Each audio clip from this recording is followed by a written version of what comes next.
Galera, beleza?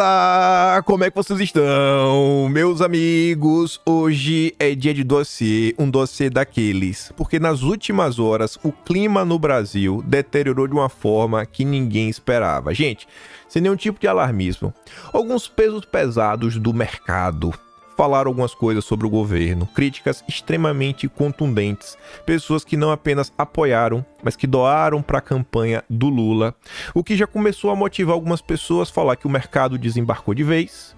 Pessoas começaram a discutir sobre impeachment, falar não pode ter impeachment, tem que deixar o povo sofrer até 2026 para aprender, e enfim. Muitos jornalistas da imprensa já comentando, petista sem saber o que fazer. E eu quero começar o vídeo tentando explicar para vocês o que é que está acontecendo. Porque ontem algumas coisas foram tão importantes e depois dar um contexto maior, que vai muito além de um problema de relacionamento com Lula. Eu acho que vocês vão entender, que a gente vai começar a falar ali no segundo tema. A crise da democracia. Da gracinha, né? A gracinha. Que é a democracia petista. A democracia do amor que não só tá no Brasil. É uma democracia que o Macron e os amigos do Lula defendem, tipo o Biden. E aí a gente entra no terceiro tema. Coloquei ali a foto dos quatro, mas dos quatro que a gente mais vai falar no último tema é Bolsonaro. Eu não faço ideia de quanto tempo vai durar o vídeo hoje. Eu vou ir até o fim. Se der 1h30, eu vou ficar aqui até 1h30, mas tem muita coisa pra gente comentar mesmo, e hoje não tem como. Eu ainda tive que cortar algumas coisas, porque já acho que o vídeo vai ficar longo, e eu acho que o que eu coloquei aqui vai dar pra gente entender todo o processo. E vejam só, hoje eu vou tentar ser o mais breve e direto possível, e eu peço tua atenção de verdade. Separa um tempo pra assistir o vídeo de hoje com atenção. Ontem, já trazendo aqui uma nota que saiu, pra vocês entenderem mais ou menos como é que tá o clima no Brasil, diante aí dos dados que estão aparecendo, questão fiscal, questão de juros, teve a questão das blusinhas e o governo publicou uma medida provisória. E isso daí está gerando um caos sem igual. O Carlos Andreasa, da Isentosfera, está no Estadão, governo e Congresso optam por botar carga tributária no lombo de pobres enquanto aliviam indústria de carros. E aí ele está comentando sobre o projeto do Mover, que é o projeto aí de transição energética do governo Lula, transição energética, a gente vai voltar nisso, e que no meio disso botou o Jabuti para taxar as blusinhas. O tom que a imprensa tá dando tá cada vez mais incisivo, tanto que o Andreasa descreve como projeto do governo Dilma III. Já tá chamando de governo Dilma. Assim leio, se fará justiça via tributação no Brasil pela isonomia concorrencial à indústria e ao varejo local. Ele tá tirando onda, né? Falou, vai fazer justiça tributária. Uma coisa tem tudo a ver com a outra. Governo e Congresso optaram por botar a carga no lombo de pobres e remediados, enquanto requintavam o alívio à indústria automobilística, a justiça sendo feita com justiceiros envergonhados. A justiça impopular, o justo imposto das blusinhas, mal alocado no pacote com novos benefícios fiscais à produção de automóveis. Não há reforma tributária em curso? Por que não se discute a taxação das blusinhas na sala 171 da Câmara? Por que não se faz justiça, para início de conversa, no espaço adequado? Não se faz justiça com desespero. Haddad, cuja PEC de transição expirou, precisa arrecadar. Qualquer tostão vale. A grana acabou. Ninguém quer ser pai do bicho. O parlamento fugiu das votações nominais, a tunga aprovada simbolicamente, enquanto Lula tentava colar em lira a paternidade do monstro. O projeto é de Haddad, o presidente nada teria com a coisa, gostaria até de vetá-la, comentando sobre as narrativas da questão da blusinha. E no final ele fala, sejamos claros, a disputa é entre importadores, o projeto prosperando contra o consumidor, o importador direto de bugigangas, a turma a querer nos convencer de que o Brasil se desenvolverá com a população pagando mais caro pelo mesmo produto. Essa questão da blusinha, falando de forma bem clara, você tá vendo aí a crítica da imprensa, que a gente tá vendo no final do dia, não vai resolver nada. E uma medida como essa da blusinha, ajuda ou não ajuda o mercado?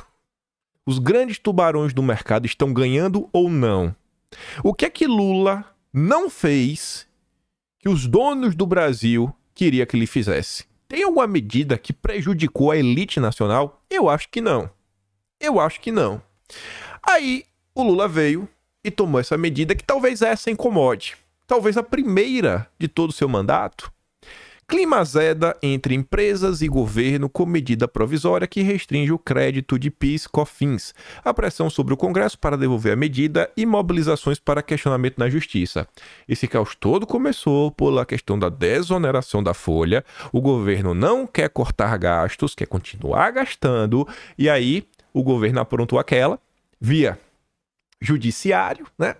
Toma porrada, o Congresso votou, derrubou o veto do Lula, Lula não aceitou a derrota, recorreu no judiciário. E agora, para fazer um meio termo, né? O Lula falou, não, vamos voltar à questão da Folha. Voltou, mas tirou de outro lado. Então Lula não quer dar vida fácil para ninguém, tá tomando medidas que vai acabar caindo na conta dele como caiu. Essa nota aqui do Erro Gadelha já é uma repercussão de um evento que ocorreu ontem. Que é aí que a coisa realmente escalonou. E vocês vão entender por que escalonou já já. O Erro Gadelha estava lá, no evento, foi convidado, tudo pago pelo Grupo Esfera, grupo lindo, sensacional. Especialistas e empresários criticam a medida provisória de Lula que muda PIS/COFINS. Durante o Fórum Esfera, realizado no Guarujá, alguns especialistas chegaram a chamar a medida provisória de pedalada do governo Lula. Olha o termo, né? Pedalada foi o que levou o impeachment da Dilma. Críticas ao governo Lula. Nos bastidores do fórum, empresários reclamam que a medida provisória teria sido editada pelo governo Lula, sem diálogo prévio com o setor produtivo e com o Congresso Nacional. Na avaliação desses empresários, o episódio contribuirá para esgarçar a relação do empresariado com o atual ministro da Fazenda, o Haddad. Incomodados, os empresários prometem pressionar o Pacheco a devolver MP para o governo, mas admitem que o Pacheco não vai fazer isso. São pequenas as chances. O Pacheco é um vassalo do Lula. O clima tá ruim, o clima tá ruim, o clima tá ruim. Aí, por conta dessa medida provisória, já tá aqui o preço do posto Ipiranga, ó.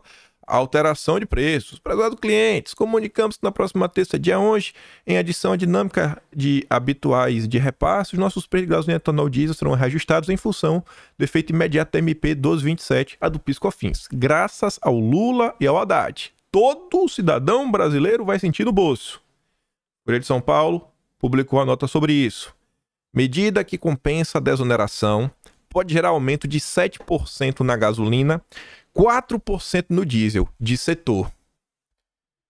Guarda isso. Agora, aumentar preço de gasolina é ruim. Mas já teve um período que era bom. Vocês vão entender. O setor de combustíveis estima um impacto de pelo menos 10 bilhões de reais. Com a medida provisória que compensa a desoneração da folha de pagamento para 17 setores e pequenos municípios.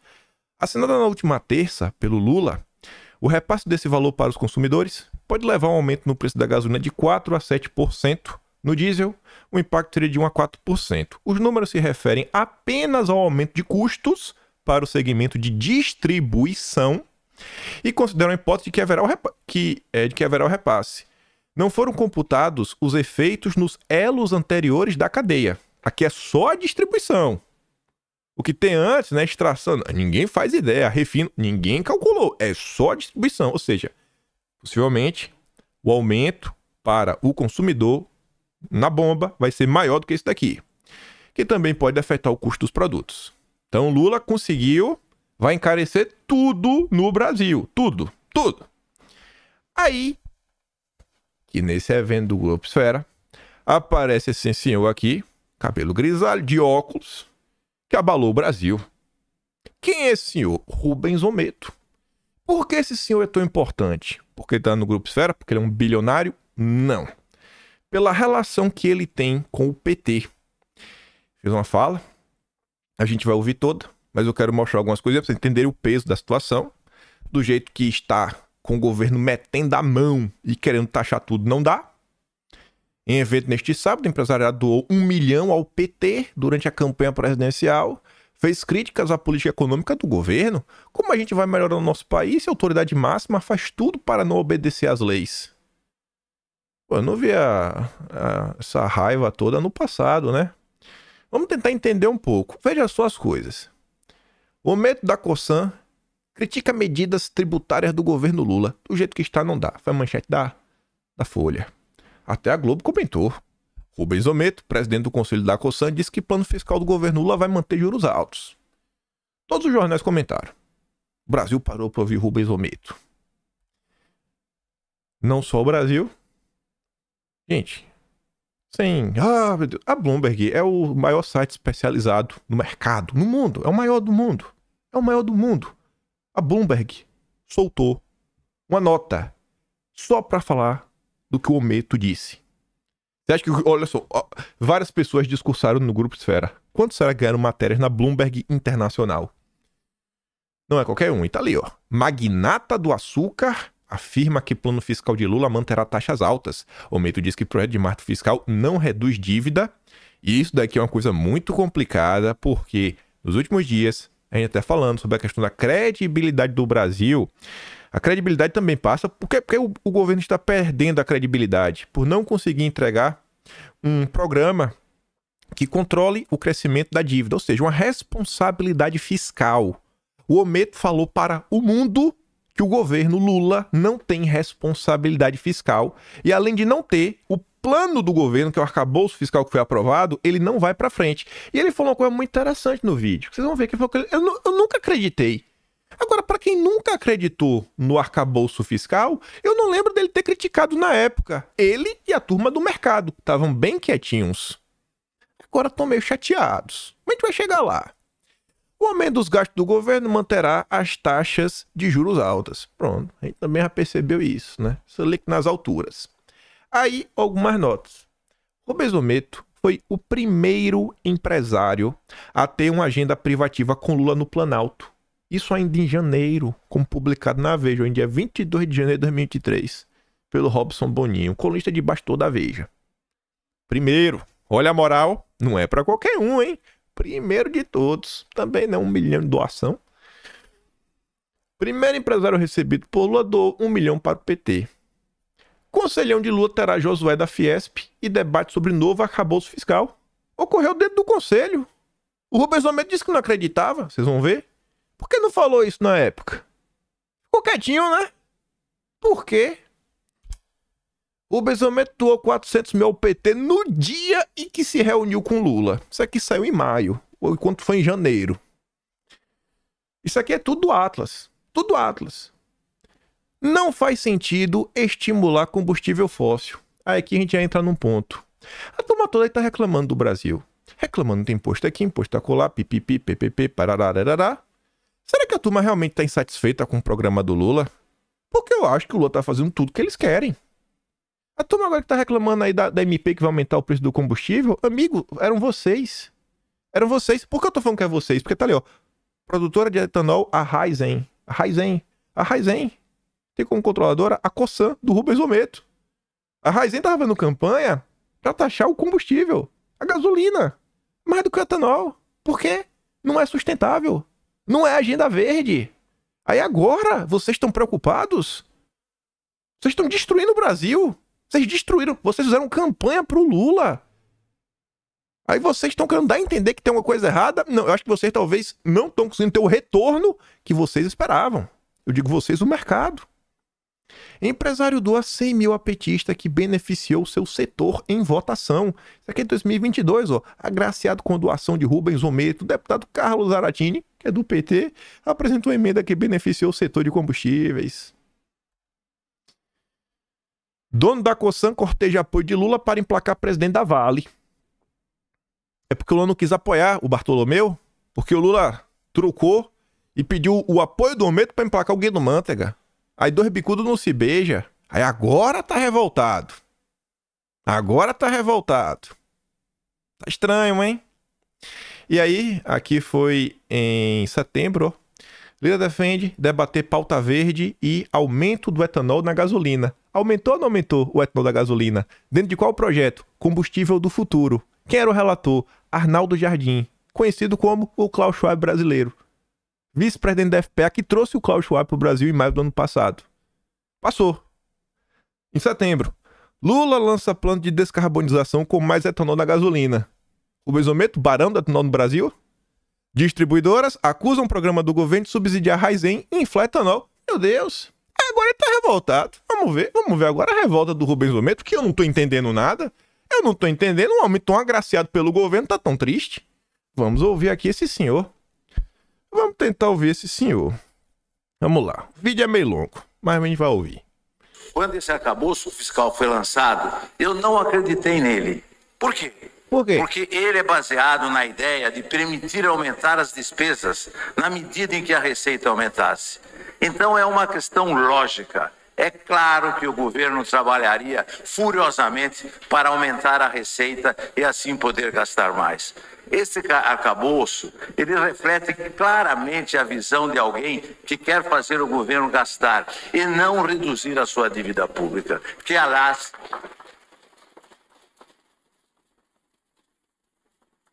é o que mantém esse juro alto. É uma visão oposta a incentivar a iniciativa privada, que seria um caminho muito mais barato e muito mais eficiente para o nosso país. E o que está acontecendo é exatamente o que eu imaginei que iria acontecer. Para se aprovar a reforma tributária, se fizeram algumas séries de concessões. E depois, o Poder Executivo, através da Receita Federal, através da Procuradoria-Geral da União, através da Fazenda, está mordendo pelas bordas. Eles estão... Que concessão que foi feita na reforma tributária? Ainda mais para quem é um barão de etanol. Só tá entrando no imposto do pecado gasolina. Para, pô. A reforma tributária é vários incentivos verdes. Que concessão que vocês fizeram? Que concessão é? Não, rapaz. Vamos continuar. Eles estão mudando as normas, vão mudando as regulamentações para arrecadar mais. Ah, é? Sai a lei de um jeito e depois eles soltam normas para te morder, para te autuar. Eles nunca estão preocupados em interpretar a ideia do legislador. Eles estão preocupados em morder. E quando você faz isso, você desrespeita a lei e cria um péssimo exemplo. O exemplo tem que vir de cima. E quando o exemplo é ruim, ele contamina a organização toda. Como a gente vai melhorar o nosso país se a autoridade máxima faz tudo para não obedecer às leis? E aí temos um problema ainda maior, que é essa disputa por espaço entre os três poderes. O Executivo faz embargos auriculares no Poder Judiciário, falando, olha, se não decidir assim, o país está quebrado. E o Judiciário, às vezes, se deixa influenciar por isso e começa a autuar em cima das empresas. Daí, o Judiciário invade a área do Legislativo, que reage contra os dois. Fica um se metendo na área de outro. Temos que bater nesta tecla. O dinheiro na mão da iniciativa privada rende muito mais para o país do que na mão do governo. E se não tiver dinheiro para nenhum dos dois, nem para o governo, nem para a iniciativa privada, e a gente só reduz o imposto para o pobre? Topa ou não? Acho que não, né? A gente não dá nem dinheiro para iniciativa privada para vocês, nem o governo gasta. A gente vamos só abaixar a carga tributária no Brasil? Deixar as coisas mais baratas, mais fácil para todo mundo? Rola? Eu acho que não, né? Mas vamos continuar. Quando eles fazem esse aumento de arrecadação, eles estão tirando o dinheiro de quem trabalha com eficiência, de quem gera emprego, de quem produz, e passando para o Poder Executivo, que não tem essa habilidade. Claro que eu sou a favor de programas sociais, como a Bolsa Família e outros, quando são bem administrados. Eles fazem muito bem ao país e às pessoas menos favorecidas.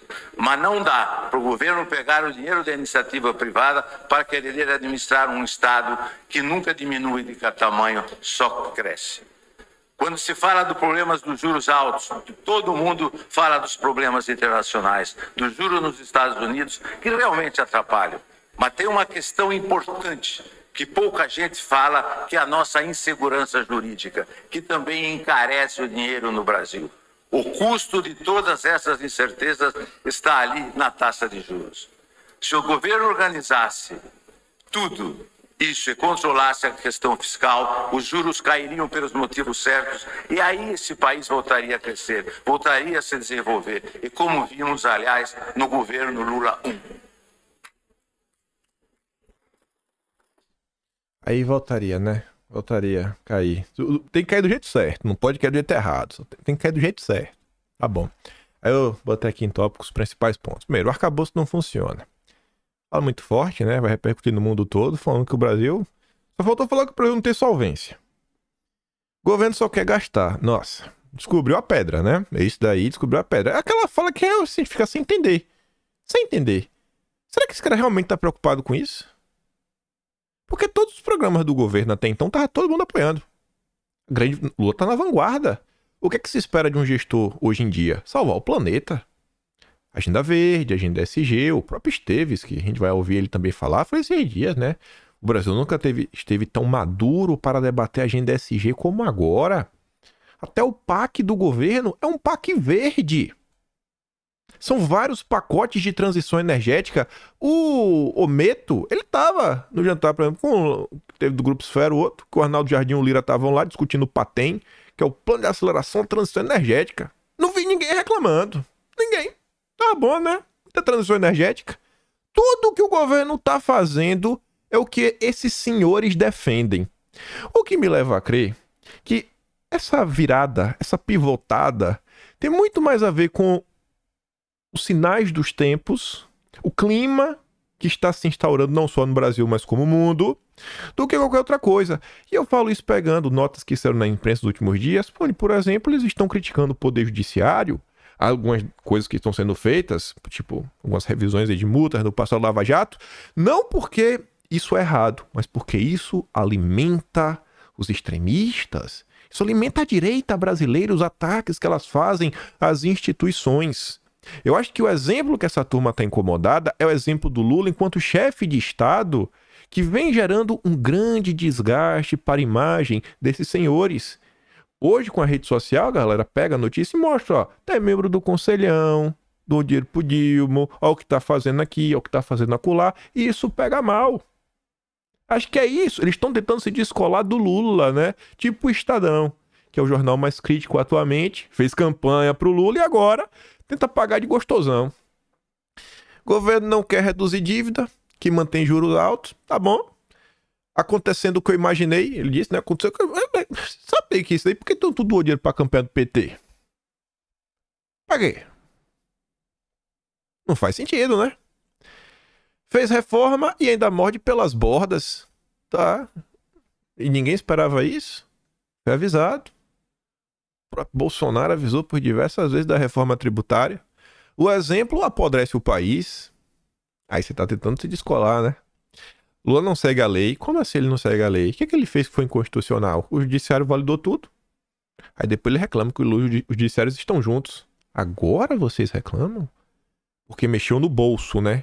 Então, ainda que a crítica seja honesta e bacana, quando aparecem pessoas pontuando o que está acontecendo, algumas coisas no Brasil que estão acontecendo, e fala, pô, isso aqui tá meio ruim, hein? Esse andamento aqui, talvez a pessoa não devesse estar presa. Talvez não devesse, né? Muita gente tá comentando sobre o caso do Felipe Martins nos últimos dias. Eu não vi o Rubens Ometo falando nada sobre isso. Eu não vi o Rubens Ometo falando nada sobre o último inquérito aí do Lula investigando críticos. A imprensa reclamou. Quando é relação a isso daí, ninguém fala nada. Dinheiro para iniciativa privada rende mais que governo. Eu acho que isso talvez seja um grande ponto também, né? Acho que o governo tá gastando e devia ter mais para iniciativa privada. Um pouquinho mais. Um pouquinho mais. E reclama depois da insegurança jurídica.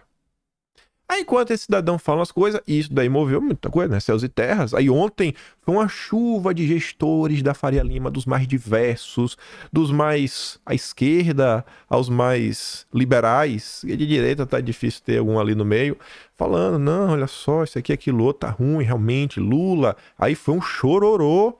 E aí já começou a aparecer gente, alguns jornalistas mais da centro-direita, né, como eles se posicionam, liberais, também falando, eita, só letra impeachment. Cláudio Dantas também foi um desses. Só letra impeachment. Outro falando disso, falando daquilo outro. Aí o pessoal começando a debater. Aí já tava o povo falando, ó, impeachment não. O povo tem que sofrer até 2026, que é pra aprender. Aí, no mesmo evento, tava o senhor Campos Neto. Juro alto não é causa, é consequência de uma série de fatores, incluindo política fiscal. O Banco do Banco Central do país criticando o arcabouço fiscal do governo, realmente, né? Aí a credibilidade vai lá embaixo. Parece que se sentiu confortável a jogar pedra. Já que todo mundo jogando pedra, o Roberto Campos resolveu aparecer pra jogar pedra também. Tava quietinho na dele, né? Apanhava do Lula, ficava quieto. Agora ficou com coragem. Agora o homem tá corajoso. Política monetária sobre inflação corrente, né? Sobre inflação corrente, olhar pelo retrovisor. Essa matéria eu trouxe por outra coisa. O Rubens Menin, da MRV, dono também da CNN, provocou o Roberto Campos, né? E o Rubens Menin defendeu a impossibilidade da economia aguentar muito mais tempo com juro real a 6%. Talvez seja a discussão mais importante que temos que ter hoje. É juro real a 6% por quanto tempo? Porque não faz sentido nem investir no Brasil, né? Tu coloca um dinheiro lá no Tesouro, só colhe sem fazer nada de barriga pra cima. E muita gente vem pontuando sobre isso. Muita gente vem pontuando sobre isso. E aí que começa a vir aquelas tensões engraçadas, que aí você vê que, pô, será que realmente tá ruim pra essa galera? Será que realmente tá ruim? Ou eles estão com medo do que pode acontecer a partir de 2026? Desculpa, a partir de 2027, né? O pós-eleição, a depender de quem vencer. Porque você tem aqui o André Esteves do BTG. O glorioso Esteves. O ídolo do Ciro Nogueira. Levou até o Fábio Faria para ir trabalhar lá. O Mickey Mouse também trabalha lá, o Mansueto. Se você for do PP, em vez de você ter uma foto do Ciro Nogueira no seu gabinete, você de botar uma foto do André Esteves. O Ciro Nogueira ia chegar lá e ele promover dentro do partido. Com certeza. Para Esteves, a queda na taxa básica de juros, a Selic, definida por empresários que participaram do evento, não deve ser feita por meio que não sejam naturais. Ó, já tá aí, né? Ele não quer mexer, não mexe muito, tem que mexer do jeito certo. O banqueiro tá satisfeito com o juro a 6%, né? O André Esteves tá de boa com isso. Aí ele faz um discurso que no primeiro momento você lê a manchete, aí você até acha que ele tá em tom crítico ao PT, só que você para e escuta o que ele tá falando. Chegou ao limite o aumento da carga tributária. Será que o André Esteves realmente tá preocupado com o imposto no Brasil? Porque ele fala assim, ó, o estresse das últimas semanas e os discursos um pouco mais calorosos do lado empresarial significam uma coisa muito importante. Está sinalizando que chegou ao limite o aumento da carga tributária. De um jeito ou de outro, estamos chegando lá. E, nesse mesmo discurso, ele elogiou o que chamou de esforço do Ministério da Fazenda pelo equilíbrio fiscal. Finanças equilibradas significam juros reais baixos ou mais baixos do que eles estão. E acho que o Ministério da Fazenda compreendeu isso de uma maneira muito clara. Será que o André Esteves, ele tá achando que tá ruim as coisas? Ou será que ele tá só mandando um sinal pro Lula? Ó, Lula, tira um pouco o pé do acelerador porque o clima tá deteriorando muito, né? Você tá perdendo popularidade. A gente gosta de você. Mas se você continuar perdendo popularidade, a gente vai ter que trocar por outro, né? Quem sabe o Alckmin. Aí, porque eu acho que as coisas ficam muito estranhas. O Brasil 247, o maior blog alinhado ao petismo, o Brasil está muito melhor que em qualquer outro momento da história, disse o André Esteves. André Esteves afirmou neste sábado no Fórum Esfera, realizado em Guarujá, que o Brasil nunca atravessou um momento tão positivo economicamente em sua história e aproveitou para elogiar a atual situação macroeconômica. Aí você fala, não é brincadeira. Não, o Brasil 247 defendendo um banqueiro. Aí eu fui atrás do vídeo. Falei, não, vamos ouvir. Porque o tom da voz mostra se a pessoa está criticando o governo ou se está pedindo para o povo pegar leve com Lula. Vamos ouvir aqui o André Esteves e tirar nossas conclusões. O estresse dessas últimas semanas e eu acho que os discursos um pouco mais calorosos do lado empresarial também significam uma outra coisa importante. Afinal de contas, o mercado, né? Mercado somos todos nós. Mercado é a sociedade se expressando através dos preços. Está nos sinalizando que chegou um limite o aumento da carga tributária. Né? De um jeito, de outro, nós estamos... Você viu o que ele disse? O mercado está nos sinalizando, né? Ele está se sentindo membro do governo, né? Eu gostei disso. Chegando lá. O que significa que, se a gente precisa chegar no equilíbrio fiscal, a gente precisa trabalhar também do lado da otimização dos nossos gastos. E, de novo, isso não significa que nós não vamos ter um BNDES atuante, que o Estado não tenha capacidade de investimento. Tem muito espaço para a gente resolver isso, tem enormes distorções no Brasil. Algumas delas, inclusive, estão sendo atacadas pela Fazenda. Então, acho que a gente, às vezes, tem que tirar um pouco a bola do debate político, do calor ideológico e simplesmente concentrar na racionalidade. Eu acho que o Brasil está muito melhor do que qualquer outro momento da história. Quando que a gente teve 100 bilhões de dólares de balanço comercial, 1% de déficit em conta pública, mais 300 de conta corrente, mais 350 bi de reserva, Banco Central independente, BNDES com a governança clara, nenhuma estatal grande desequilibrada, Banco do Brasil saudável, Petrobras saudável. Pô, nós estamos nos afogando no copo d'água, né? Estamos botando nariz dentro do copo e achando que estamos no meio do Oceano Pacífico. Nós não estamos. Agora, temos que entender quais são os limites e trabalhar com eles. E esse tipo de debate aqui só enriquece, nos leva a entender onde é que nós estamos e podemos chegar. Já pode filiar no PT. Já pode filiar no PT e ser visto do Lula. Porque Lula não vai abrir mão de ser o candidato. Rapaz, quando que na história do Brasil ele teve tão bem, gente? Quando? Pergunta pro pobre. Talvez ele esteja falando de agente, né? Os empresários. O clima pro Lula tá ruim. Por quê? A percepção pública tá ruim. É isso que tá ruim. Pra essa turma, eles estão ganhando muito dinheiro. Muito dinheiro. Gente, olha só. Volta um pouquinho pra realidade. A gente comentou no vídeo de ontem que os bancos em 2023 tiveram recorde. Mais de 140 bilhões. Pelo amor de Deus, pô. O Brasil realmente tá muito bem. Pra quem sabe trabalhar, não pra vocês. Eles não estão preocupados com a questão econômica. Eles estão preocupados com a questão política. E o papel dessa galera aqui é dar uma acalmada nos ânimos. Eles estão no conselhão. Felizes da vida. Relaxa. Eles estão aqui para acalmar o empresariado. E lembrar que nunca teve assim tão bom. Só faltou o André Esteves falar: olha, se Bolsonaro voltar, minha Nossa Senhora, aí vocês vão ver que é ruim. Eu achei engraçado que quando o pessoal resgatou esse histórico vídeo aqui do André Esteves, falando em 2021, outubro de 2021, ó. Se o presidente Lula pegar um Meirelles da vida, botar na fazenda, pegar um Kassab da vida, botar de vice-presidente e falar daquelas declarações bombásticas de esquerda, mas relacionadas ao meio ambiente, à cultura e tal, e botar o Meirelles lá na fazenda, ele também vai se tornar um favorito. E se o presidente Lula... Bom, ele deu o Lula dá todas as lacradas de esquerda na cultura, que é a cultura woke, identitária. O Lula dá todas as lacradas de esquerda no meio ambiente, que é a agenda verde. O Lula colocou, não o Kassab, mas o primo, que é o Alckmin, na vice. E o Haddad é igual o Meirelles. Não muda nada. Então, realmente, né, não tem motivos pro André Esteves não estar feliz. Tá acontecendo tudo que um dia ele desejou. Até conversa no pé de ouvido. Com Gabriel Galípolo, o possível sucessor do Banco Central do Brasil. A preocupação dessa galera não é com o destino da economia brasileira. Eles não estão preocupados com a vida do cidadão comum. Eles não estão preocupados se o povo está conseguindo comer, está conseguindo comprar alguma coisa, se a blusinha da chave vai ficar mais cara. Eles estão preocupados com o sinal dos tempos.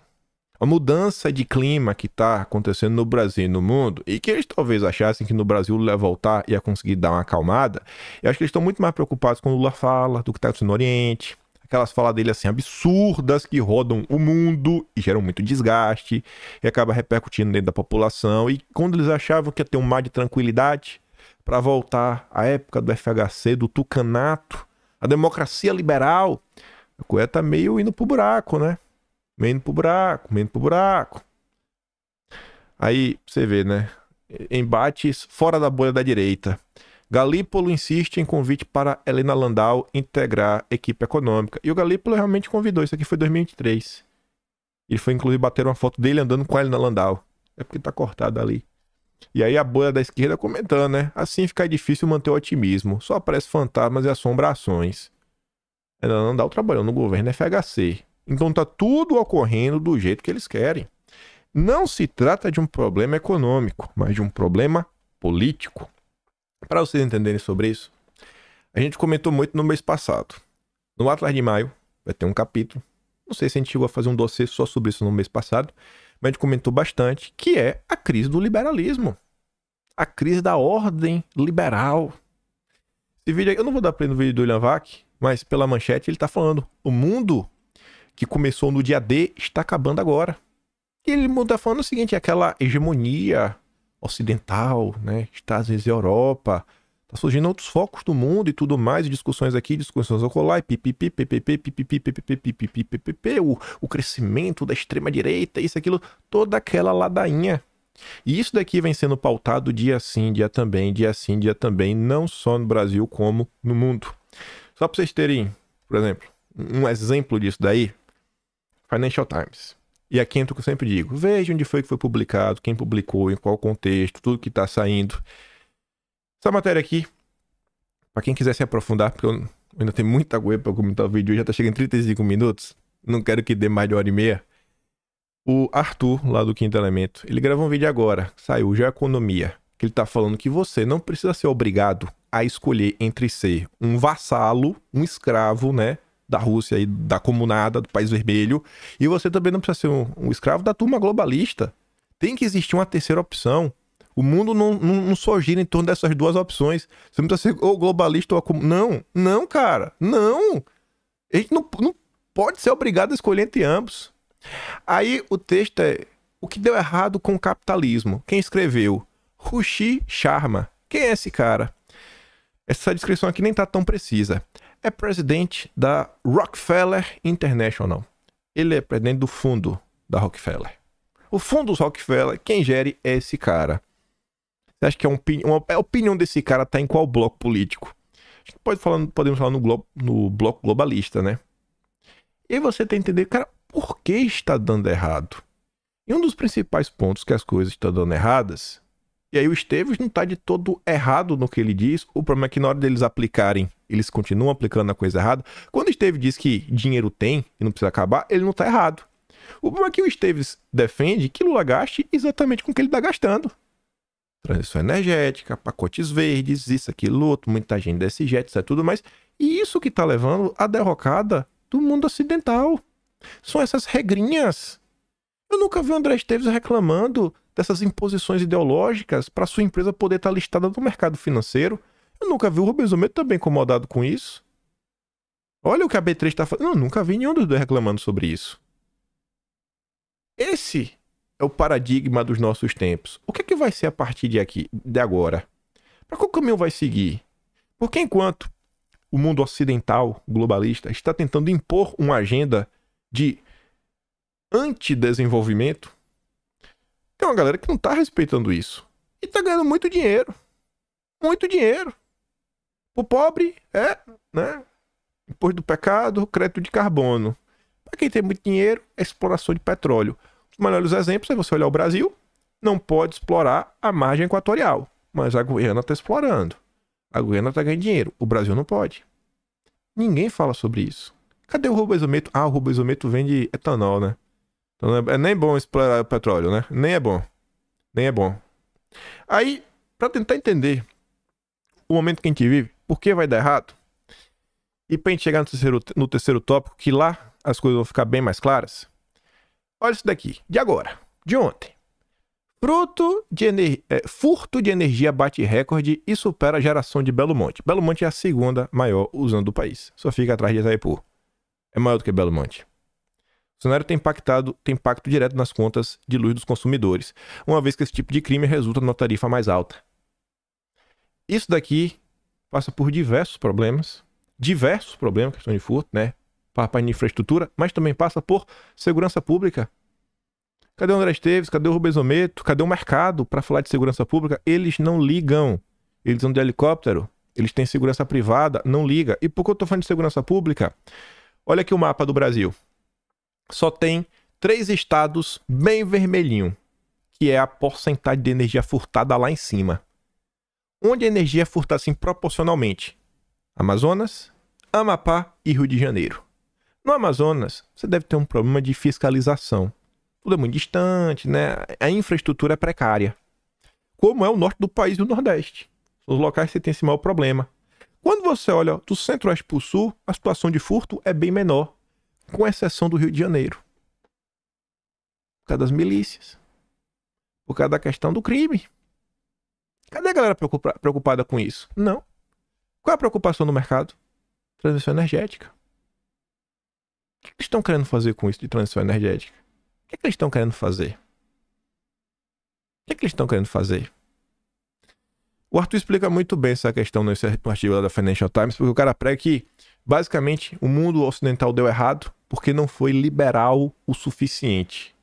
Né? Distorceram a Adam Smith. Você não conseguiu se colocar o estado mínimo da forma como ele deveria ser, e o Arthur fala o seguinte: o que a galera está fazendo? Ele pega esse sentimento da população contra o Estado e eles só reduzem os setores do Estado que são importantes. A burocracia só faz aumentar. Mas algum setor do Estado que realmente ainda funcionava, esse diminui. Você pega o sentimento de reduzir o tamanho do Estado em cima do povo, você só reduz do que ainda funciona. Do que atrapalha, aí você segue aumentando. Principalmente a burocracia. E é um texto descarado que tenta botar, ó, se você não está do nosso lado, você é duguinista, você tá lá com Putin, você tá lá com Xi. Não, no mundo não só tem essas duas opções, garoto Rockefeller. Aí, volta pro Brasil. Os consumidores vão pagar a conta da transição energética? Essa questão da medida provisória para ajudar o mercado, né, automobilístico e a comprinha da Shine é para aumentar a competitividade da indústria. Gente, um dos fatores que impacta no preço de tudo é o preço da energia. Por que a gente não consegue discutir? Por que a gente não consegue ver na imprensa nenhuma notícia sobre baratear energia? É tão óbvio e a gente não consegue ver. Olha qual a preocupação: transição energética. Aí embaixo, olha a preocupação do governo. O governo discute benefícios tarifários para embarcações sustentáveis. Dizem que não tem dinheiro. Quando o dinheiro aparece, é só para apoiar quem é verde. Não é estranho isso? Balança comercial surpreende com exportação de petróleo compensando queda no agro. Poxa, sério? Petróleo dá dinheiro? Ah, mas não pode explorar, né?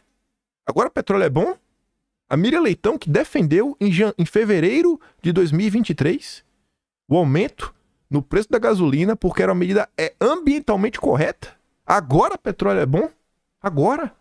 A mesma Miriam Leitão que é contra a exploração da margem equatorial? Isso não é inconsistência? Ah, porque é para defender o governo Lula. O que compensou a queda das commodities foi o desempenho da indústria extrativa mineral. Ah, imagine se o Brasil pudesse explorar, né? Mas não deixam. Aí você vê aqui, ó. Marina diz que é preciso caminhar para o fim do petróleo.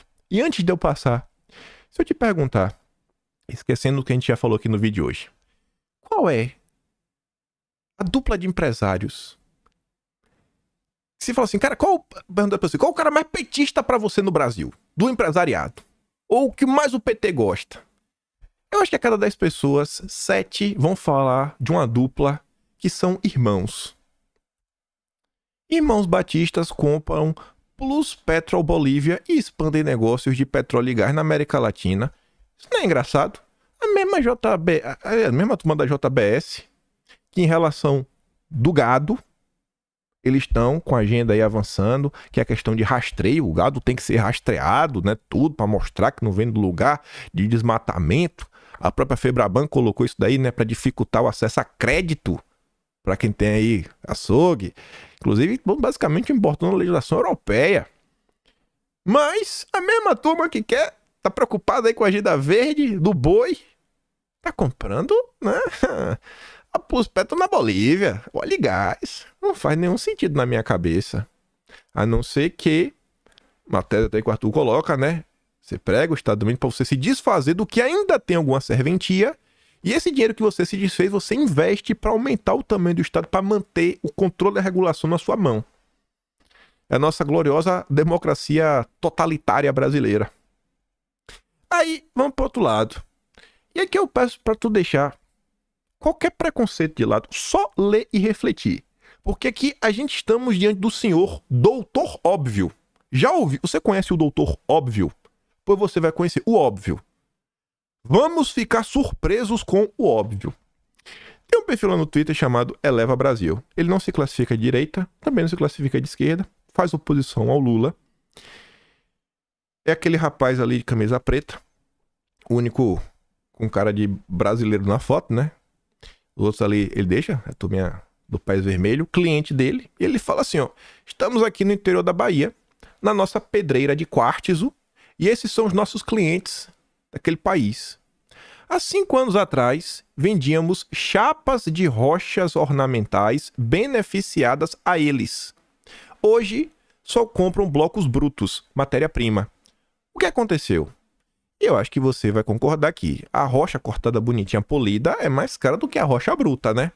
Mas o que aconteceu? Bom, O setor de rotas naquele país já se iniciou seguindo um projeto nacional de desenvolvimento, de um projeto de país, que abrange quase todos os setores da indústria. Não haviam máquinas, equipamentos, fábricas para o beneficiamento dos blocos. Portanto, eles já tinham que comprar as placas acabadas, porque não tinha. Na medida em que faziam engenharia reversa das máquinas italianas, pioneiras do setor, aos poucos importavam as máquinas e também passaram a fabricar suas próprias, mesmo que de qualidade inferior. Uma indústria incipiente surgiu. O governo, acompanhando de perto a evolução do setor, passou a ajustar o sistema tributário, elevando aos poucos os impostos sobre chapas e dando subsídios para importação de blocos. A coisa começou a engrenar, aí o governo falou, aqui é hora de a gente mexer no sistema tributário. Vamos ajudar, fortalecer que o setor produtivista do nosso país cresça. E vamos impedir que o produto chegue pronto. Porque vai gerar emprego no nosso país. Doutor Óbvio. O doutor Óbvio entrou em campo. Investimentos em pesquisa e desenvolvimento atrelado à conexão indústria versus projetos de universidades públicas. As demandas industriais do setor industrial foram atendidas e seu maquinário passou a concorrer com o italiano. E as faculdades no Brasil estão preocupadas com questão de gênero, que é muito mais importante porque são questões basilares da democracia. Lá, eles estão fazendo máquina. Máquina não resolve o problema de gênero, não resolve. Eu prefiro que resolva a questão de gênero. Olha a Fefelete lá na USP. Infraestrutura, subsídio, sistema tributário, mão de obra especializada foram aumentando a competitividade do setor e, mais uma vez, o protecionismo se intensificou, tendo como contrapartida a conquista de mercados internacionais. Hoje, a comunada paga 30% de imposto sobre chapas acabadas e recebem subsídios e vários incentivos para a compra de matéria-prima. Olha o doutor Óbvio. Eles foram aumentando o imposto do pouquinho, já com a indústria minimamente funcionando. No Brasil, não tem fábrica de celular, não tem fábrica de microchip, pelo menos para computador moderno de celular, não tem. E aí os nossos senadores, deputados, recentemente, colocou um jabuti para tributar qualquer compra internacional do produto pronto. Lá, eles só colocaram o imposto depois de ter a tecnologia. Olha só, rapaz, o doutor Óbvio entrou em campo. O doutor Óbvio tem... Mas no Brasil é para salvar a competitividade, tá? E cadê a nossa indústria de celular e computador? Que é algo assim básico do básico do básico. É ferramenta hoje normal, né? Tem vários fabricantes do mundo. Será que tem... Sei lá, será que fabrica máquina de cortar pedra? A indústria brasileira é sensacional. Já no Brasil, pagamos impostos sobre todas as etapas de industrialização. Impostos interestaduais, tanto para a produção, transporte de blocos e chapas, como comércio. Falta investimento público em infraestrutura e matriz energética, sobra burocracia, oneração pseudoambiental e impostos que desincentivam a indústria. A indústria de rochas ornamentais sobrevive pela resiliência dos empresários. Maquinários de beneficiamento são desativados e investimentos são realocados às pedreiras, levando à desindustrialização. Em nosso caso, vendemos blocos, pois já é uma receita imprescindível para a nossa empresa. Mas o que desejamos de verdade é manter a indústria, gerar empregos bem remunerados, trabalhar na fronteira tecnológica e colaborar com o desenvolvimento nacional. Renan Machado. Um relato aqui de um empresário brasileiro, que pelo menos para mim se mostra um pouco mais preocupado do que o Rubens Ometo. Cadê a Faria Lima falando de um projeto de país? Qual o plano da Faria Lima para melhorar a mão de obra no Brasil? Ter uma mão de obra mais qualificada? Parece que eles estão muito satisfeitos. E o Brasil só exportar matéria-prima. É isso que está sendo discutido no mundo hoje. Qual sistema a gente vai querer? Porque a turma que está aí, gente, colocando opção, é a mesma turma desde que o Brasil foi redemocratizado. A equipe econômica do Lula podia muito bem ser a equipe do Sarney, podia muito bem ser a equipe do Fernando Henrique Cardoso, que podia muito bem ser a equipe do Alckmin, que o Alckmin é vice, podia ser presidente, não ia mudar nada. Não mudar o que se o Lula cair amanhã, vai mudar o que? Não mudar nada. Nada. A gente está estagnado no mesmo ponto. As discussões estruturantes, elas não são pautadas. Aí você vê aquelas queixas do Rubens Ometo. Faz algum sentido? Não. É só para tentar descolar o empresariado do Lula. Para quando chegar em 2026, Vim com o mesmo papo lá do cara do Rockefeller. Não, o Lula não foi liberal o suficiente. Agora a gente vai apoiar um candidato liberal. A partir de agora aqui, para as coisas voltarem. Aí vamos falar que é a eleição mais importante da história, muito mais do que 2026, porque o golpismo ainda ronda Brasília, tentando eliminar os conservadores da jogada. Aí você vê, ó, esse é os comentários mais à direita que você encontra. É esse aqui, ó.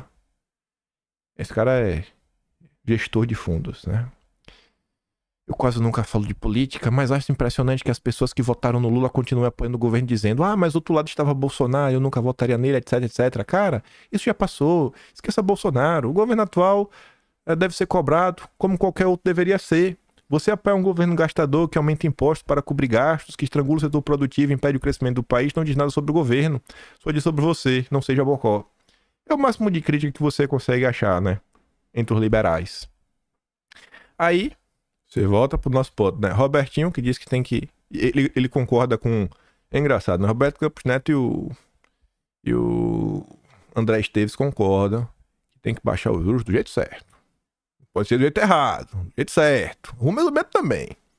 Aí Robertinho, nosso patrono da agenda SG, vai ganhar uma medalha. E vai ter um beijamão da Faria Lima.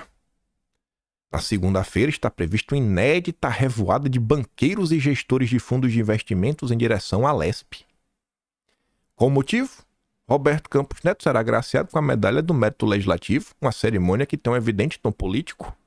E a turma da Faria Lima não perderá a oportunidade para o beijamão. Eu quero ver qual banco. Eu quero ver onde é que o Roberto Campos Neto vai trabalhar quando sair do governo. Eu quero só ver.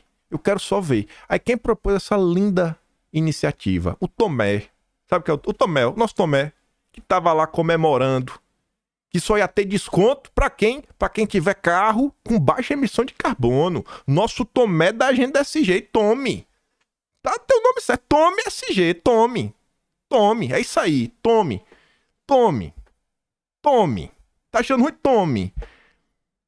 Qual país vai dar certo? Um país que só beneficia a elite? Ou um país que tem um desenvolvimento pensando realmente em algo um pouco maior? Um Estado-nação. Tem como o liberal trazer algum tipo de solução pro Brasil? Tomé aí, com certeza, tem espaço para trabalhar no BTG. Devia mandar um currículo. Devia mandar. Quem sabe trabalhar na Cosan com o Rubens Ometo? Não sei se o Bartolomeu vai voltar, ele vai se aposentar, né? Tá meio cansado lá depois da questão da Vale. Não sei. Isso aí, cara. Trabalhar lá. Medida aí que ambos apoiam. Aí pra falar sobre isso, e aqui as coisas agora vai ficar amarradas, vocês vão entender onde que eu tô querendo chegar. Enquanto a turma tá brigando, eles estão muito preocupados. Muito preocupados com os conservadores. Porque são as únicas pessoas antissistema. O que tá acontecendo aqui é o establishment tentando tirar, né, o joio, deixar só o trigo, pra enganar o povo. O trigo tá podre, mas vamos fingir que o trigo tá... Pinta o trigo, pinta. Deixa o povo continuar enganado, achando que a gente vai salvar o país. E vamos lá, mais 10 anos de miséria. Só piora. Aí, Kennedy Alencar, jornalista do consórcio, mostra muito bem o tom das coisas. Sou bolsonarista, vou continuar sendo bolsonarista, de Tarcísio. Manchete da Folha. Aí o Kennedy Alencar compartilha isso e diz: creio que o governador Tarcísio sabe, no entanto não custa relembrar, o bolsonarismo não é conservador nem liberal, é fascista. Não tem espaço para o bolsonarismo, não tem espaço para todo mundo, mesmo bolsonarista na sociedade brasileira. Aí minha filha fala assim: não, Kennedy, fascista é você. Quem defende a erradicação de um grupo político, quem defende prisão ilegal, atropelo da lei, quem acredita que um grupo de pessoas é menos humano por causa de ideologia é você. Quem usa seu poder e cargo para distorcer e manipular a sociedade dentro do pouco que consegue é você. Quem mente ao público dizendo que é um jornalista isento, mesmo todos sabendo que você não passa de um militante disfarçado, é você. O fascista Kennedy é você. Nenhum bolsonarista sente o desprezo humano que você sente por nós. O fascista é você, Kennedy.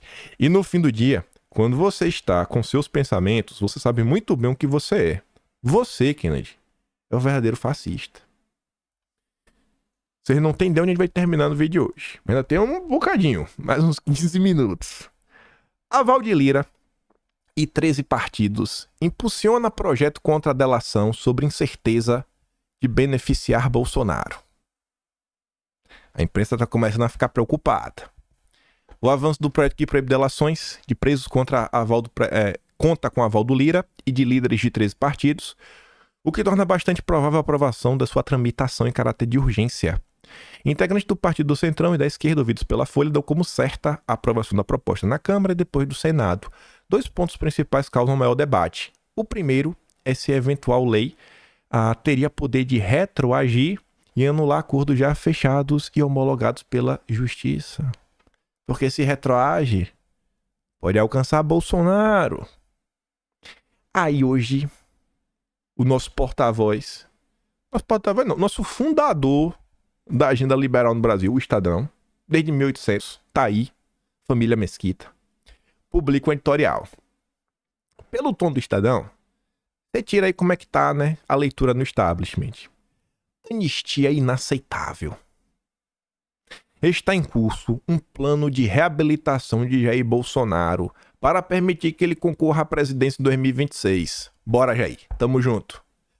Fossem estes tempos normais, esse cenário seria um desvaneio dos apoiadores mais fervorosos do ex-presidente. Mas estes não são tempos normais, não do ponto de vista institucional. E o bolsonarismo, como se sabe, vampiriza sua força de atimia das instituições, seja pela tibieza, falta de espírito público ou os desvios de comportamento de alguns de seus membros. Aí veja só. O Congresso só faz aumentar seu poder pela via do controle do orçamento, sem devida responsabilização pelas escolhas que faz. Some-se a isso a fragmentação partidária, estão dados os revés inauditos ao chamado presidencialismo de coalizão. Crise na ordem democrática liberal. Presidencialismo de coalizão. Está aí desde 1985, redemocratização. É uma crise. O sistema está em colapso. Não funciona mais. Lula, por sua vez, parece alheio à realidade do país. Governa como se tivesse sido eleito por folgada a maioria dos ditos progressistas.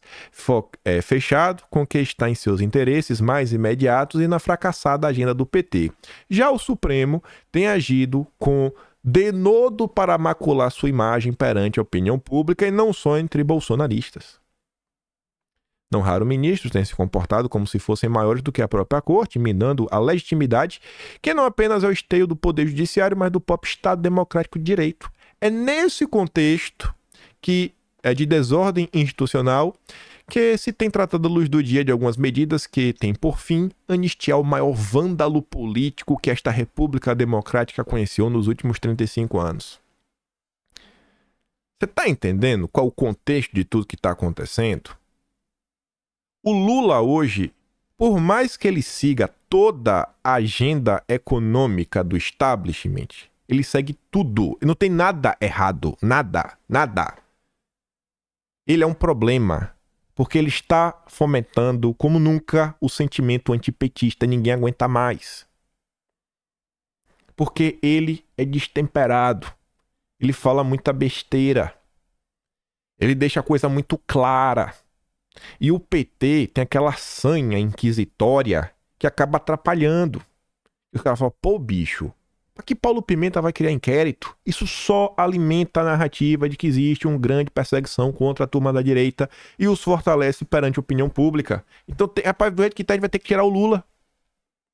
Há poucos dias, Carol de Tone designou o colega Rodrigo Valadares, do União Brasil, como se relator de um projeto de lei que concede anistia aos golpistas do dia 8 como ambos são bolsonaristas, de 4 costados, não é difícil imaginar como serão os trabalhos na CCJ e o relatório final. Em outra manobra claramente oportunista, o presidente da Câmara, Arthur Lira, resolveu desengavetar um projeto de lei de 2016 que proíbe a homologação judicial de acordos de colaboração premiada firmados por colaboradores presos, além de punir quem divulgar conteúdo das delações. Uma óbvia criminalização do jornalismo. Oh, come on, baby. Achou que ia ser essa mamata a vida toda. A Polícia Federal mandando pra você... Não, a polícia não faz isso, né? Vocês tendo acesso às informações que ninguém sabe como, né? Falando só o que vocês querem de forma seletiva sem ninguém podendo desmentir. Pra criminalizar pessoas perante a opinião pública. Com o monopólio que vocês têm. Não, o oligopóliozinho, o consórcio. Agora vocês estão chateados, que vai criminalizar isso? Pois eu acho bem feito. Eu acho bem feito. Deixa a justiça resolver. Deixa a justiça resolver, pô. Os últimos anos no Brasil têm mostrado que não dá pra confiar muito na imprensa, não. São dois objetivos de Lira com essa manobra. Primeiro é cortejar o PL com a bancada de 95 deputados, né? Fazer o seu sucessor. No limite, o prédio de autoria do ex-deputado Vadir Damus pode anular a delação do Cid contra Bolsonaro. E aí termina falando, ó, não é do interesse nacional perdoar os golpistas, nenhum deles. Pô, mas teve gente aí, Estadão, que não tem, que tá preso sem prova, cara. Tem nada, até vocês publicaram isso, vocês reconheceram. Esse grito de vocês não é por questão de golpista, nada, é o medo do sistema ruir. É absolutamente inaceitável tolerar qualquer indulgência com intolerantes que tentaram caçar as liberdades democráticas desse país. Cara, foram vocês que caçaram as liberdades. Passando por cima de tudo e todos. A punição exemplar de todos os golpistas é a melhor defesa da democracia, se não a única, contra seus inimigos. Para estes, é preciso deixar claro que a conta de sua ousadia é pesada. Só isso poderá evitar que a barbaridade se repita. Aí, olha só como são as coisas. Sérgio Moro diz que projeto contra a delação não pode beneficiar Bolsonaro. Prejudica combate à criminalidade, tem que ser derrotado. Pô, Moro. Como, Moro? Qual foi, irmão? Poxa, Moro. Vamos unir a direita, gente. Vamos unir a direita, pessoal. É momento de união. Vamos unir a direita com o Moro e manter Bolsonaro inelegível. Você pode tentar me convencer do que for. Eu acho um absurdo Bolsonaro estar inelegível. E esse caso da carteirinha. A carteirinha, cara. Carteirinha. Depois a questão de joia. O cara, olha só. O cara ganhou um relógio. Como o Lula ganhou o relógio, né? Ele até usa o relógio. Bolsonaro não pode. Ah, velho, tá de brincadeira, pô. Vocês estão de brincadeira comigo, é sério. É sério mesmo. É sério mesmo que. É sério mesmo. É sério mesmo. Tá ali a fala do Moro. Vamos unir a direita. É momento de união. Eu deixo aqui aberto até um convite para as pessoas de direita que trabalham na Gazeta do Povo, que estão em constante contato com Deltan Dallagnol, seja em live, seja na redação, né? Ele manda os textos lá. Questionem o Deltan Dallagnol. Deltinha! O senhor defende que caso essa lei prospere, Bolsonaro fique elegível ou não? Você acha que o que tá fazendo? Você acha que esses inquéritos aí contra Bolsonaro, da carteirinha, porque ele tinha que ter tomado, não tomou aí, né? E aí, Deltinha? Vamos unir a direita. E não pergunte apenas ao Deltan Dallagnol como jurista. Vocês têm que dividir a opinião. Em nome do bem comum. Vocês têm que perguntar a opinião jurídica do Dallagnol. E depois vocês perguntam a opinião política. Porque Deltan Dallagnol coloca na biografia dele que ele é embaixador nacional do Partido Novo. Eu não sei que cargo é esse. Mas eu acho que é algo nacional, né? Então acho que seria muito importante, pelo bem da direita, pra gente ficar unidos, bem fortes, né? Pra gente unir a direita. Vocês vão entender onde a gente vai chegar no final. Rapaz, nem lembrava que a Gazeta do Povo ia aparecer. Olha, prisão de Felipe Martins completa 4 meses repleta de abusos e sob silêncio de Bolsonaro. Não sei se Bolsonaro tem silêncio, acho que não. Carlos discorda também, falou assim, ó, o presidente Jair Bolsonaro se pronunciou publicamente frente a esse absurdo várias vezes, principalmente nas manifestações recentes por liberdade. Assim como sempre faço minhas colocações nas redes sociais. Não sejam mentirosos. Não sei qual o intuito ou quem direcionou esta matéria, assim como alguns conduzem determinados assuntos. Apenas concluo surreal. O que eu achei surreal também foi aquela matéria da Gazeta do Povo, que chamou um especialista do Banco Mundial, ligado ao setor da Agenda Verde e Meio Ambiente, para criticar o prédio de lei de Felipe Martins. Felipe Barros. Lá da Soberania Nacional contra as ONGs. E o engraçado é que o Felipe Barros é do Paraná, né? Mesmo estado da Gazeta do Povo. Concorrente político do Dallagnol. Que trabalha na Gazeta do Povo. Mas tá muito estranho essas coisas. Aí, quase nos finalmente, que vai ser depois disso, aí a gente vai dar um salto na coisa que você fala, pô, me pegou na curva agora. Me pegou na curva. Tem umas coisas que envelheceram bem. E depois não vai ser treta com ninguém. Tem 3 coisinhas. Já a gente vai chegar lá. Essa é a última nota. Trump 2.0 será mais poderoso e sem espaço para infiéis, diz plano de aliados. Estão falando aqui sobre o quê? Projeto 2025. Que é o quê? Um projeto de país, de nação, do que fazer quando tomar o poder. Quando tomar o poder não, né? Quando for eleito. Tomar o poder só o Disseu consegue. Chamado de Projeto 2025, que a gente já comentou muito. A gente não dissecou todo, porque são mais de 900 páginas, mas passamos por alguns caminhos, mostramos algumas coisas que tem dentro dele. O plano é resultado de um esforço de mais de 100 organizações conservadoras e nomes ligados ao republicano, inclusive ex-membros de seu governo, capitaneado pela Fundação Heritage. O caráter radical e polêmico de muitas das propostas vem sendo explorado. Segundo a Folha, olha a proposta radical do Trump. O Biden pegou o projeto para falar, olha como o Trump é radical. E o Biden acusou o Trump e republicanos por trás do projeto 2025 de planejar restringir o acesso ao meu corpo, minhas regras. Ave Maria, eles são pró-vida. Realmente, é muito radical. E métodos contraceptivos. Nossa, como eles são radicais, hein? Nossa, eles são conservadores, viu? De verdade. O projeto é dividido em 4 pilares. O primeiro é o Mandato para a Liderança, uma obra de quase 900 páginas, divulgada no ano passado, em que propostas para orientar um novo governo conservador são detalhadas desde 1979, às vésperas da eleição do Reagan. A Heritage costuma lançar um documento do tipo. E no Brasil não tem nada. Desta vez, são mais de 400 pessoas envolvidas. Cada capítulo é voltado para um departamento, equivalente americano a um ministério, agência e comissão federal, além da própria Casa Branca. O segundo pilar do projeto 2025 é a concentração de currículos e filtragem de interessados em trabalhar o novo governo republicano. Imagine se Bolsonaro tivesse um banco de reserva, né? O terceiro é a Academia de Administração Presidencial, um conjunto de cursos online para treinar pessoas sem experiência na esfera pública. Imagine se a gente tivesse algo similar. O último pilar é o Manual dos 180 Dias, um conjunto de propostas em elaboração a serem adotadas nos primeiros 6 meses de governo para levar alívio rápido aos americanos sofrendo das políticas devastadoras de esquerda, como explica o Projeto 2025 em seu site. O objetivo prático do projeto é evitar que se repita o cenário caótico observado em 2017. Após a primeira eleição do empresário, quando o governo teve dificuldades para fazer nomeações e avançar seus planos diante da falta de experiência ou da resistência de membros da administração. Salto que a gente vai dar a seguir.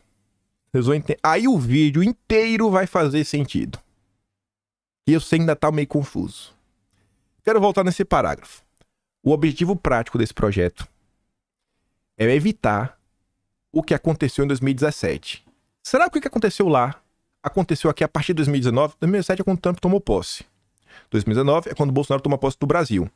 Quando Trump tomou posse, o governo teve dificuldade para fazer nomeação. Teve ou não teve no governo Bolsonaro?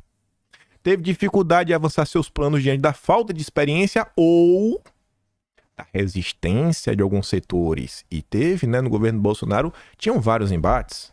O mais conhecido lá no início foi o embate entre a ala ideológica e a ala militar. Isso no início foi bem tenso no governo Bolsonaro, né? Tava nas páginas dos jornais. Cada um querendo fazer uma coisa. Assim, o Projeto 2025 funciona como um pacote completo de propostas e um quadro treinado e comprovadamente leal para implementá-las. O Projeto 2025 cita explicitamente algumas categorias na sua mira. Funcionários da Agência de Proteção Ambiental, que criam regulamentos que sufocam a produção nacional de energia ou ainda começam a se conectar. A gente falou lá atrás bastante de energia. Falamos de empresários, que está acontecendo no Brasil. Como isso daí, inclusive, está sendo alguma coisa. É um setor que vem sendo diferencial até para a Rússia se manter de pé. Está vendendo muito petróleo. Muito petróleo, né? Nossa Senhora! Se o Brasil explorasse, mas o Brasil não pode. E diplomatas que inserem extremismos woke sobre interseccionalidade e meu corpo, minhas regras na política externa. Você vai combater essa política de gênero. Aí, gente. Ainda tem isso aqui. Um exemplo é a limitação da independência do Departamento de Justiça, por meio de um aumento significativo no número de nomeações políticas e submissão total à Casa Branca. Proposta semelhante é feita em relação ao FBI e à Polícia Federal. Desculpa, o FBI, que é a Polícia Federal dos Estados Unidos. Ambos os órgãos são alvos de ataques constantes de Trump, que acusa o atual governo de instrumentalizá-los para persegui-los politicamente. Será que no Brasil é similar? 2 dos 4 processos criminais contra o empresário foram abertos pelo Departamento de Justiça. Será que é similar ao que acontece no Brasil? Como é que o Ministério da Justiça está sendo utilizado no governo Lula contra conservadores? A questão que se coloca é se, afinal, Trump vai seguir essas propostas se eleito? Embora o projeto 2025 não o endosse formalmente, nem sua campanha encape o texto, a Heritage destaca que o empresário seguiu 64% das recomendações feitas em 2016 em seu primeiro ano de mandato. Se você tem um plano organizado, ainda que o cara não endosse o seu plano, é mais fácil do seu grupo fazer pressão, porque tá ali, ó, nosso plano é esse, vamos fazer pressão. Você já sabe o que você quer. É mais fácil de pressionar. E aqui agora a gente vai entrar no nosso desfecho. Com Felipe Martins. Em 2 threads. Essa é a outra. Porque eu acho que o momento é perfeito. A gente falou muito da crise na esquerda. Lula com o establishment. Do que está acontecendo no Brasil. Falamos da crise da ordem liberal. Mas a direita também sofre uma crise. A direita também sofre uma crise. E nós ainda temos os emocionados. Um tema aí que ganhou muito destaque nos últimos dias. Essas threads do Felipe Martins, eu acho que eu já devo ter abordado elas em vídeo em torno de 6 vezes. Eu realmente acho que foram 6 vezes. E cada vez que eu volto nessas threads, eu sinto que agora eu entendi. Eu sempre tenho essa impressão. Não, agora eu entendi. Eu não tinha entendido, mas dessa vez eu realmente entendi. Por mais que elas parecessem claras desde a primeira vez. Mas olhando para trás, vendo alguns desdobramentos, vendo como algumas pessoas se movimentaram após o governo Bolsonaro, tipo o próprio Roberto Campos Neto. O Felipe Martins ele escreveu pela primeira vez e depois ele volta para dar um pouco mais de profundidade às suas palavras em 2 de janeiro de 2020. Que também era o ano de eleição, né? Como a gente está aqui agora. Em 2020, o movimento conservador brasileiro terá de alcançar a maturidade ou chegar ao fim. Ajudamos a eleger um presidente, mas internamente assistimos surgir uma tremenda confusão mental. Tem ou não tem uma confusão mental? Eu vejo às vezes pessoas comuns brigando no Twitter entre si, que é uma questão que virou rancor e vingança. Fora alas diferentes da direita que também entram assim em algumas batalhas que eu falo, minha Nossa Senhora. Alas que realmente têm algum interesse. E às vezes essas alas brigam entre si para defender pessoas extremamente questionáveis. Extremamente questionáveis. Se isso não mudar, vamos perder a batalha a longo prazo. Por quê? Porque você briga. Você pode até ter uma vitória no curto prazo, mas é aquela vitória tipo Joyce Hasselmann. Você deixou de eleger um deputado do PT, você colocou a Joyce. E daqui a 6 meses vai te trair. A direita, desde 2022, vem alçando algumas pessoas a posição de porta-vozes que eu fico assim sem entender. A maior luta da direita brasileira é a luta pela liberdade. E a direita transformou um cara que perseguiu a direita, cara, em referência. É um negócio absurdo. E às vezes você tenta contar para as pessoas se negam a acreditar no passado, até falam, não, ele mudou. Você fala assim, nossa, o cara perseguiu, o cara foi processo, foi um negócio assim absurdo. Não, mas mudou. Mas não vou falar que é que eu não vou ver a direita. Porque não adianta. Não adianta. É preciso compreender melhor a dinâmica do processo decisório dentro do governo, identificando a composição das forças capazes de exercer pressão e influenciar durante esse processo e trabalhar para tornar o movimento conservador uma das mais importantes variáveis nessa equação. Gente, esse papo de vamos unir a direita é balela. Na hora do vamos ver, todo mundo que se falou aí vamos unir deu as costas. Todo mundo que cobrava união deu as costas na hora do vamos ver. O papo de unir a direita no final do dia só fortalece quem vai dar as costas. Toda pessoa que fala disso, não, vamos discutir no privado, deixa pra lá, vamos unir a direita, é porque ela fez alguma coisa errada e ela foi exposta. Isso não será alcançado com as atitudes imaturas que temos visto de lado a lado, nem com as críticas totalizantes baseadas em expectativas irreais, nem com aplausos acríticos e explicações mirabolantes para justificar qualquer decisão. A pessoa às vezes faz uma coisa, grita contra o Lula, já recebe aplauso, aí tem explicação, porque, cara, o cara só criticou o Lula, qualquer um critica o Lula, até o Rubens Ometo. Isso só alcançará com maturidade. Aí você fala dos emocionados. Isso aqui foi escrito em 2020 e parece que nada mudou, são mais de 4 anos, nada mudou. Felipe Martins voltou em junho, mês que nós estamos, quase 4 anos atrás. E essa aqui é muito mais completa. A política real não se desdobra numa caixinha fenomenológica com condições ideais de temperatura ou pressão, sem qualquer atrito ou força exposta. O que ele está falando? Se tu tomar uma ação para derrubar alguém, essa pessoa vai tomar uma ação para tentar te derrubar também. Do mesmo modo, governos não são tão coesos quanto gostaríamos. E uma ação pode ser abortada ou se tornar mal sucedida por isso. Hoje olho para trás e vejo.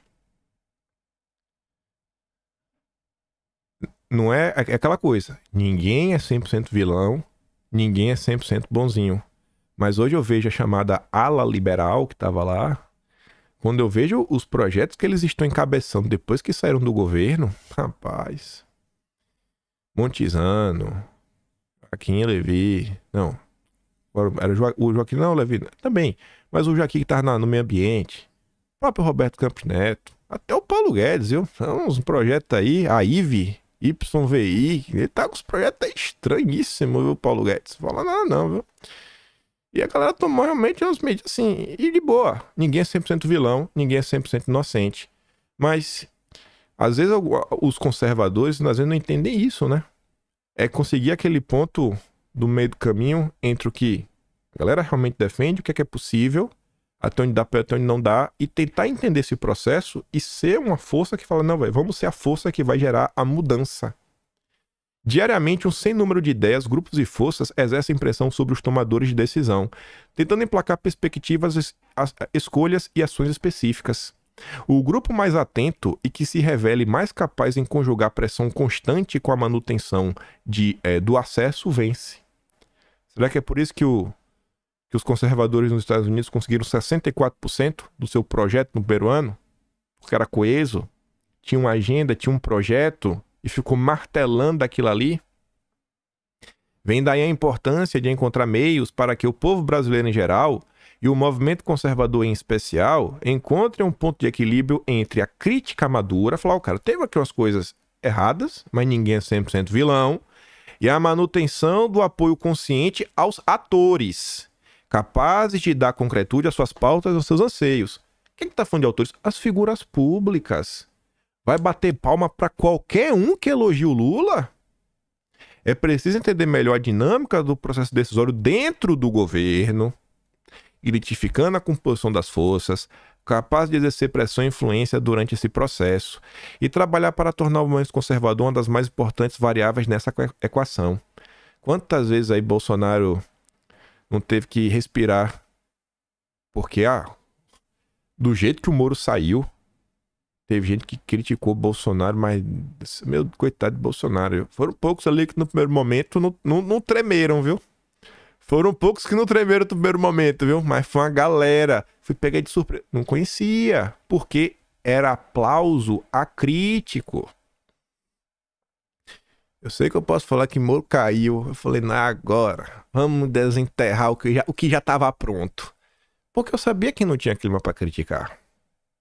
Não tinha clima para criticar. Pra eu ser cancelado? Pra eu virar inimigo público? Não tinha clima. Moro, vamos trazer os dossiês que tá aí. Vai ser um atrás do outro. Tem tanta coisa da vida do Moro.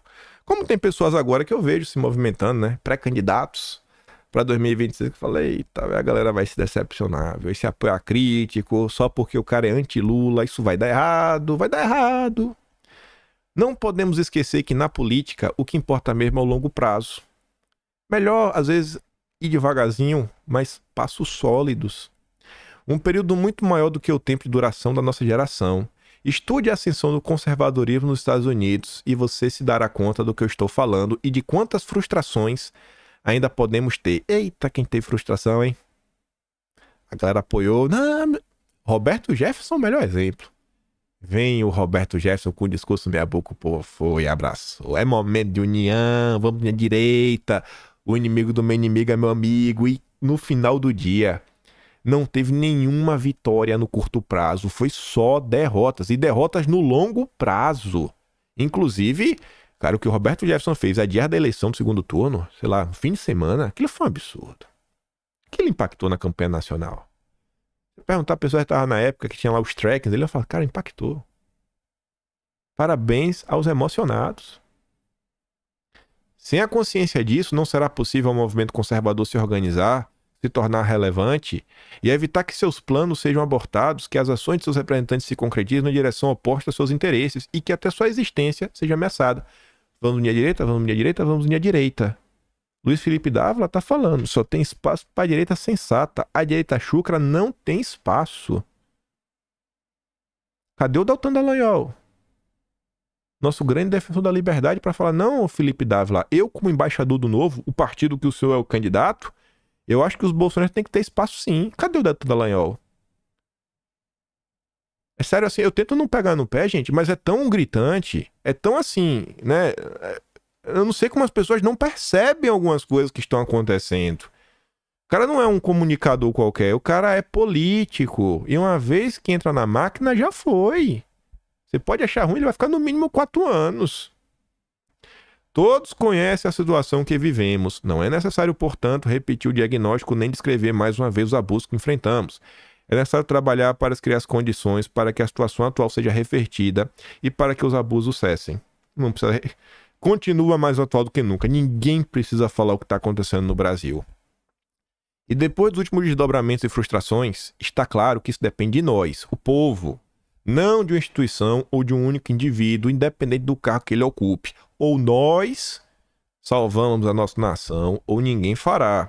Essa responsabilidade é intransferível. Então, a gente está no momento que o governo Lula só vai piorar. Eu acho que essas discussões de impeachment, elas irão se intensificar nas redes sociais. E é o momento que vai aparecer muita gente contra o Lula, muito arrependido. Se os emocionados botarem todos no colo em nome de unir a direita, que o nosso plano principal no momento é tirar o Lula, a gente vai entrar nessa questão no curto prazo. E no longo prazo, é bom ficar de olho no que está acontecendo. O governo fracassou. O governo fracassou. A gente precisa começar a discutir o que fazer. Fazer mesmo assim, a gente vai voltar. Quando a gente voltar, o que a gente vai fazer? Qual é o nosso plano? Não que o presidente que chegar lá vai ter que endossar, porque até se não for um candidato 100% nosso, se a gente tem um plano, a gente consegue cobrar mais, de forma mais coesa, mais incisiva. Esse plano ele não vai sair pela minha mão. Eu não tenho essa capacidade técnica, por mais que eu tente. Eu é que eu venho estudando recentemente muita coisa, a industrialização, tá vendo as coisas na internet, mas ainda estão difíceis para mim. E você tem que ter uma visão grande e ampla de Brasil. Eu não tenho isso. Eu sou burro. Eu tenho interesse para algumas coisas, mas para isso não é difícil. Eu conheço alguns caminhos, eu vi o que o pessoal fez. O método até posso entender, mas eu não consigo. Mas tem política, tem pessoas, as mais diversas. Ou existe algum tipo de... Porque lá foram 400 pessoas especializadas em suas áreas. Então não vai ser uma pessoa sozinha que vai fazer isso no Brasil. A gente precisa começar realmente a entender e ter essa questão mais estrutural. Porque da mesma forma aquela história do Bolsonaro moderado, que eu acho que a turma tentando fazer o quê?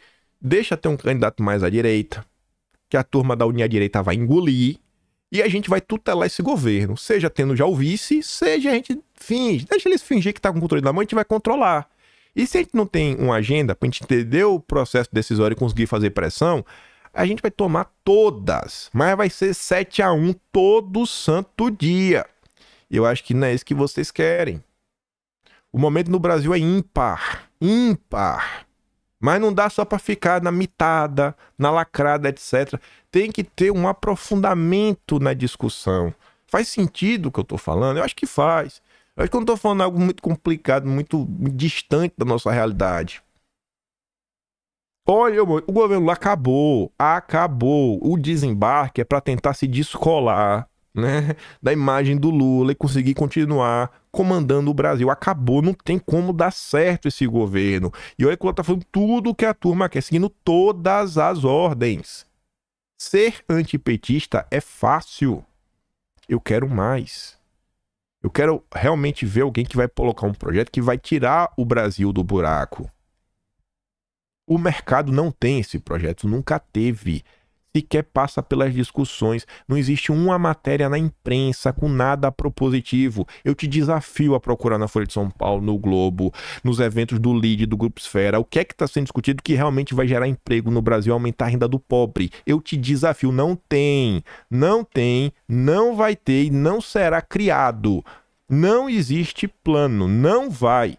Pela mão do liberal, eles só vão pensar no próprio bolso. O mercado é eles, não é vocês. Você é o pé rapado que, no máximo, vai ter um carrinho, uma casa, se a vida der muito certo pra você. Que é como as coisas estão hoje em dia no mundo.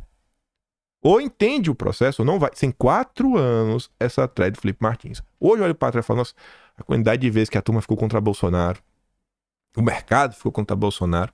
Às vezes o Bolsonaro queria fazer uma coisa que, pô, seria benéfico pro povo, mas tinha muita pressão contrária. E a gente não sabia nem como se posicionar na situação, será bom, será ruim, porque falta um direcionamento. A nossa classe política tem que amadurecer muito ainda. É importante a lacração, mitado, porque o cara que não acompanha a política diariamente, ele quer ver também isso daí, né? Isso pega, questão ideológica. Mas tem que ter, gente, uma agenda. Não tem condição nenhuma da vida do brasileiro melhorar sem realmente uma agenda de foco. E aí, eu trouxe aquela tela pra você ver, ó, como o doutor óbvio. Olha, o país tirava o imposto, né, das empresas, reduzia imposto. O Bolsonaro falava, curva de Laffer, né, eu quero reduzir imposto. Aí você vê, a comunada, eles só aplicaram óbvio. Eles não são nada de mais avançado. Nada. Só aplicaram óbvio. Não é porque eles são uma ditadura, não, é porque eles aplicaram o óbvio. E deu certo. E a gente no Brasil não consegue fazer algo similar? É só política maluca do início até o fim. Mas é isso. Quase 1h30, como eu disse. 1h27. Eu vou ficar por aqui. Vídeo longo, mas eu acho que as coisas pra mim... A forma como eu vejo as coisas tá tão clara que eu falo, nossa... Talvez eu não saiba explicar direito, ou talvez eu seja muito louco, mas... Tô vendo o que tá rolando de uma forma muito... Sabe, muita descaração. Mas enfim, gente. Se gosta do meu trabalho, quiser ajudar um tiquinho mais, pode estar no meu canal. Tem um botão de valeu, tem um Pedro na descrição e tem um Atlas brasileiro. Kimpen.com.br. Tinha mais coisa para falar, principalmente a gente vai falar um pouco mais sobre isso amanhã, mas de forma um pouco mais dispersa ao longo do vídeo. Mas tá aí o cenário. Eles não querem a volta de Bolsonaro de jeito nenhum. Eles estão vendo isso, estão tentando rifar o Lula para tirar o elo podre da cadeia e se pintar e se vender como cheiroso de novo. Deixa que ele ganhe, beijo e abraço. Volta amanhã, tamo juntos. Valeu, meus amigos. Fui.